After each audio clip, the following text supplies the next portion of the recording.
Oui, mais c'était un peu... Vous savez, moi, je travaille avec un grand scénariste qui est la vie. Et la vie joue avec nous en permanence. La vie a de l'humour. Elle adore les surprises. Elle aime bien les gens courageux, ceux qui prennent des risques, les cascadeurs de la vie. Elle adore ça. Et moi, les personnages de mes films, ce sont des gens qui sont un peu moins dégueulasses que les autres. Ils ont les qualités de leurs défauts. Et donc, j'ai joué avec ça. Et j'adorais, avec Johnny et Eddie Michel, leur faire des marches avant, des marches arrière. Et la contradiction est très photogénique. Je veux dire on est vraiment sûr de rien. Voilà. Et donc, c'est cette incertitude qui fait qu'à un moment donné, sur un quai de gare, Anouk Aimée ou Annie Girardot ont des yeux qui brillent un peu plus que d'habitude et se demandent qu'est-ce qu'elles font là, voilà, donc la Et vie c'est là est où vous les chopez. Voilà, et c'est ça que j'adore choper. J'adore choper ce petit moment incroyable. Vous savez, la vérité, personne ne la détient. Mais les parfums de vérité existent. Et les scènes que je préfère de tous mes films sont celles qui n'étaient pas dans le scénario et celles qui sont nées du tournage. Et c'est sur le tournage que d'un seul coup, j'ai envie de changer la phrase de Johnny, celle de Danny ou de... Voilà. Et donc, au tout dernier moment, quand on tourne, c'est comme si on montait sur le ring. D'un seul coup, le sparring partner, il ne sert plus à rien. Les conseils ne servent plus à rien. On donne des coups, on en reçoit. Et à les minutes de repos, on récupère, on vous applaudit, on vous siffle. C'est ça la vie, et donc c'est pour ça que je me lève tous les matins très tôt. Je veux pas rater le début du film et me couche très tard pour pas rater le générique de fin. Voilà. Vous vous réveillez tous les matins à 5h du matin depuis toute votre vie, vous m'avez dit. Depuis ma naissance, j'ai embêté mes parents depuis le départ. Voilà. Autre anecdote, on découvre plein d'anecdotes sur vous dans ce film, ce coup de fil d'Elsa Zilberstein qui vous dit « On s'est rencontrés dans un avion avec Jean Dujardin, on s'est dit qu'on aimerait faire un film ensemble et on s'est dit tout de suite, il faut que ce soit Lelouch ». Oui, ils m'ont appelé comme ça en descendant de l'avion. Et puis voilà, on vient de faire Paris-Los Angeles. On s'est dit que ça serait bien de faire un film avec vous. Et j'adore ces provocations. J'adore les déclarations d'amour. Voilà, donc aux déclarations d'amour, je réponds par des déclarations d'amour. Voilà, donc on a fait ce film, 1+1, qui nous a emmenés en Inde, qui nous a permis de rencontrer la divine Ama. Voilà, donc, la divine Ama, c'est cette gourou indienne qui serrait les gens dans ses bras. Et on voit dans le film, dans le documentaire, à un moment, elle vous serre dans ses bras et vous dites c'est le moment... Je suis plus émue là que quand j'ai reçu l'Oscar. Absolument, absolument, parce que d'un seul coup, j'ai eu le sentiment qu'il y avait une part d'irrationnel qui était plus forte que mon intelligence. Toutes les écoles sont là pour développer notre part de rationnel. Il n'y a pas une école au monde qui développe notre inconscient. Or, notre force, elle est dans notre inconscient. La chance a joué un rôle immense dans votre vie. D'ailleurs, à un moment, Sandrine Bonner vous dit « tu as une bonne étoile ». Quand sur le film, un des acteurs, c'est un aigle. Et la veille du tournage de la scène de l'aigle disparaît. Il s'envole et il part. Le lendemain matin, vous vous réveillez. Il revient, l'aigle, pour le tournage. Elle vous dit « tu as une étoile ». Vous dites souvent « le hasard a du talent, le hasard m'a tout donné, le hasard a inventé ma vie ».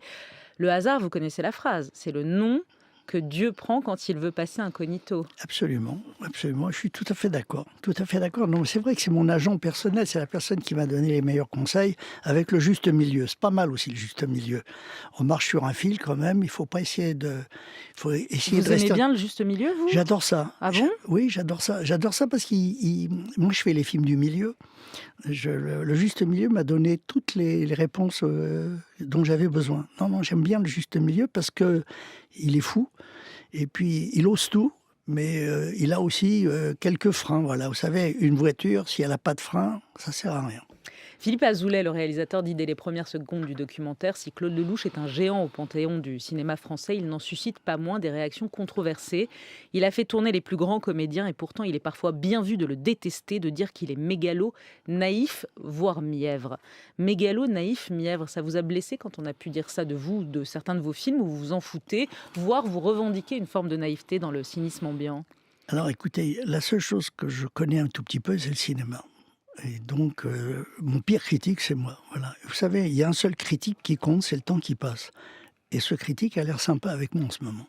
Je vais vous faire un questionnaire justement, un questionnaire les yeux fermés. Vous répondez spontanément, sans réfléchir, en quelques mots. Votre meilleur film à vos yeux ?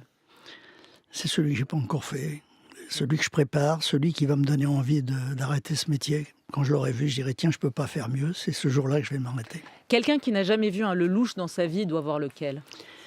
Je pense que Itinéraire d'un enfant gâté... Ah oui, je suis d'accord avec vous. Ouais, clairement. L'acteur qui vous a le plus impressionné ? Tous. tous non, parce non, non, que... il faut choisir. Non, ça serait malhonnête de ma part parce que je pense que Trintignant m'a appris ce métier et Belmondo m'a fait monter au ciel. L'actrice qui vous a le plus impressionné? Girardot avec Anouk Aimée, mais Girardot elle m'a cassé. Votre plus grande fierté, Claude Lelouch? D'être curieux. Je suis une vraie concierge, tout m'intéresse. Votre plus grosse erreur? Eh bien écoutez, je regrette rien, comme dirait Édith Piaf, parce que mes erreurs m'ont fait grandir. Je veux dire que c'est tout ce qui m'a fait mal, qui m'a fait du bien. L'échec qui vous a fait le plus mal? Ben écoutez, à chaque fois que le public vient pas, à chaque fois qu'il me fait cocu, je suis malheureux, voilà. Donc c'est comme dans les histoires d'amour. Votre réplique culte? Le pire n'est jamais décevant. 7 enfants, Claude Oui. Lelouch, 5 femmes, Oui. aucun regret? Ben non, ça m'a permis d'avoir des idées de scénario, quoi.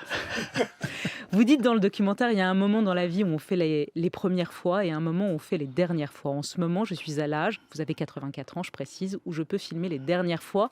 Jacques Brel, malade, très malade, vous parle de sa bière, vous Oui. parle de la bière qu'il est en train de boire, Oui, et oui. vous dit quoi? Eh ben écoutez, il est venu me voir quelques jours avant son grand départ, et puis je lui ai dit « Qu'est-ce que tu bois ?» Il m'a dit « Je bois une bière ». Alors on a pris 2 bières, et puis je l'ai vu déguster cette bière. Je lui ai dit « Mais qu'est-ce qu'elle a d'extraordinaire, ta bière ?» Il me dit « C'est peut-être la dernière que je bois ».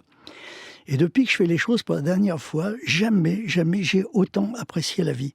Là, en ce moment, je te vois peut-être pour la dernière fois, je t'écoute, je te déguste, voilà. Et il me dit, je fais l'amour peut-être pour la dernière fois. Et les gens ne se rendent pas compte à quel point toutes ces choses normales sont extraordinaires, géniales, voilà. Donc, il m'a dit, et Dieu sait si j'ai été un grand profiteur de la vie, mais depuis que je l'ai fait pour la dernière fois, enfin, j'apprécie les choses. Donc, encore une fois, il faut apprécier le présent parce que c'est la seule chose qui n'a pas le temps de vieillir, voilà. Voilà, Tourner pour vivre, un voyage cinématographique inédit avec Claude Lelouch de Philippe Azoulay. Ça sort demain en salle, je ne peux que vous le conseiller. On a fait plaisir à Marie-Pierre Planchon, qui allait dire à Claude Lelouch qu'il était son réalisateur préféré. Et je pense aussi à beaucoup d'auditeurs et d'auditrices ce matin. Merci beaucoup, Claude Lelouch. Merci. Merci Léa. Il est 7h. Ah oui, Vincent Josse. Ah oui, Vincent Josse, pardon. Il faut vous écouter aussi en grand Voilà, atelier. dans vous étiez l'invité de Claude Lelouch de Vincent Josse le 1er mai. L'émission peut se réécouter évidemment en longueur sur franceinter.fr. 7h58.